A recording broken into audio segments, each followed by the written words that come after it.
सभी साथियों को मेरा नमस्कार है। आपका स्वागत है हमारे सब कुछ जाने यूट्यूब चैनल पर। मेरा नाम है सुभाष सैनी। साथियों, बात करते हैं कि एशिया में जो नए युद्ध की आहट भारत के इस दोस्त को उकसा रहा है। चीन तो जंग के फॉर्मेशन युद्ध में चीन तैयार है। तो बात करते हैं कि क्यों ऐसे हालात बने हैं। तो चीन और जापान में तनाव से एशिया में नए युद्ध का खतरा मंडराने लगा है। चीन ने जापान को उकसाने के लिए पहले जमकर जुबानी बाण चलाए। अब वह अपने युद्ध पोतों को जापान के नज़दीक भेजकर उसे युद्ध के लिए ललकार रहा है। तो चीनी युद्ध पोतों ने पूर्व चीन सागर में एक विवादित द्वीप के पास गश्त की है। एशिया में एक और युद्ध का खतरा मंडराने लगा है कि जब युद्ध भारत और पाकिस्तान नहीं बल्कि दो अन्य देशों चीन और जापान के बीच हो सकती है। तो दोनों देशों में जुबानी जंग अभी चरम पर है। इस बीच चीन ने अपने युद्ध पोतों को विवादित द्वीप के पास से गुजारा है। तो इस दौरान चीनी युद्धपोत किसी जंग की फॉर्मेशन में उस द्वीप के पास से गुजरे, जिस पर जापानी नौसेना ने अपनी निगाहें बनाए रखी है। तो चीन तटरक्षा बल ने एक बयान में कहा है कि रविवार को चीन की तटरक्षा बल का जो जहाज समूह आधिकारिक परिवर्तन गश्त पर है, सेनाकू द्वीप समूह के जल क्षेत्र से होकर गुजरा है। तो साथियों, मेरे दोस्तों, बात करते हैं जब चीन और जापान में चरम पर जो तनाव है, वे तनाव कैसा बना और क्यों बना, किस कारण बना, ऐसी परिस्थिति ये क्यों बनी। और जबकि एक यानी कि ये विंटर सीजन चल रहा है,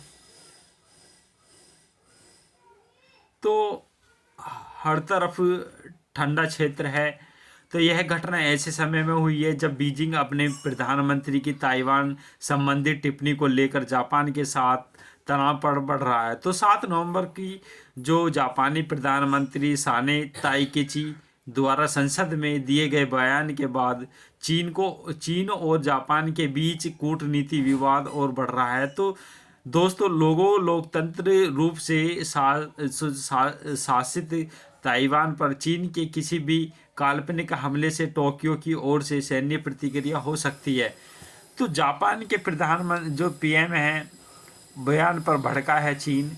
तो इस टिप्पणी पर बीजिंग और तीखी प्रतिक्रिया आई है, जिसने संकेत दिए हैं कि वह ताइकेची से किसी न किसी रूप में अपनी टिप्पणी वापस लेने की उम्मीद करता है। तो चीन ताइवान को अपना क्षेत्र मानता है और उसने इस द्वीप पर नियंत्रण करने के लिए बल प्रयोग से इनकार नहीं किया है, जो जापानी क्षेत्र से केवल 110 किलोमीटर 68.35 मील दूर स्थित है। ताइवान की सरकार बीजिंग के जो संप्रभुता के दावों को खारिज करती है। तो चीनी तटरक्षा ने जारी किया है बयान।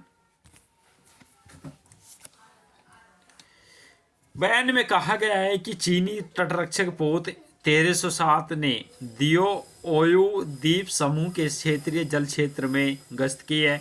यह चीन तटरक्षा बल द्वारा अपने अधिकारों को हितों की रक्षा करने के लिए किया गया।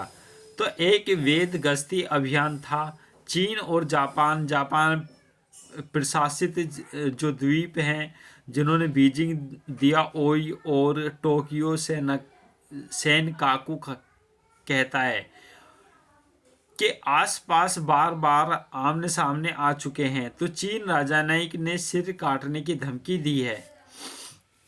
ऐसा चीन ने क्यों कहा? ताकाइची की टिप्पणी के बाद जापान चीन के बढ़ते दबाव के सामने कर रहा है। तो ओसाका में चीन की महा वाणिज्य दूत ने टिप्पणी की है, जो गंदा सिर बाहर निकाला है उसे काट देना चाहिए। तो ऐसा उसने कहा है, जिसके बाद टोक्यो ने औपचारिक विरोध दर्ज कराया है। इसके बाद बीजिंग ने 2 साल से ज़्यादा समय में पहली बार जापानी राजदूत है तलब किया और चीन के जो रक्षा मंत्रालय जो घोषणा की है कि जापान की ओर से कोई भी हस्तक्षेप विफल नहीं होगा। चीनी नागरिकों की ओर जापान ने जाने की सलाह दी है कि शुक्रवार को चीन ने अपने नागरिकों को जापान की यात्रा नहीं करने की चेतावनी दी है, जिसके बाद टोक्यो ने बीजिंग से उचित कदम उठाने का आग्रह किया है कि हालांकि उसने इस बारे में विस्तार रूप से कुछ नहीं कहा। चीन तीन चीनी एयरलाइंस जो एयरलाइन ने शनिवार को कहा है कि जापान के टिकट मुफ्त में वापस किए जा सकते हैं। यानी कि तीन चीनी एयरलाइंस जो चीन की तीन एयरलाइंस हैं, शनिवार को उन्होंने कहा है कि जापान के टिकट मुफ्त में वापसी किए जा सकते हैं, यह बदले जा सकते हैं। तो ऐसा उन्होंने कहा है। ताइवान के नज़दीक चीनी युद्धपोत की गश्त बढ़ी है। तो ताइवान में रक्षा मंत्रालय ने रविवार को सुबह कहा है कि उसने पिछले 24 घंटे में द्वीप के आसपास 30 चीनी सैनिक विमानों और 7 नौसेना जहाज़ों को सक्रिय देखा है। शनिवार देर रात मंत्रालय ने कहा है कि हमारे आसपास के हवाई क्षेत्र और समुद्री को परेशान करने के लिए एक और संयुक्त लड़ाकू गश्त कर रहा है। तो उसने आगे कहा है कि स्थिति पर नज़र रखने के लिए अपने विमान जहाज़ भेजे हैं।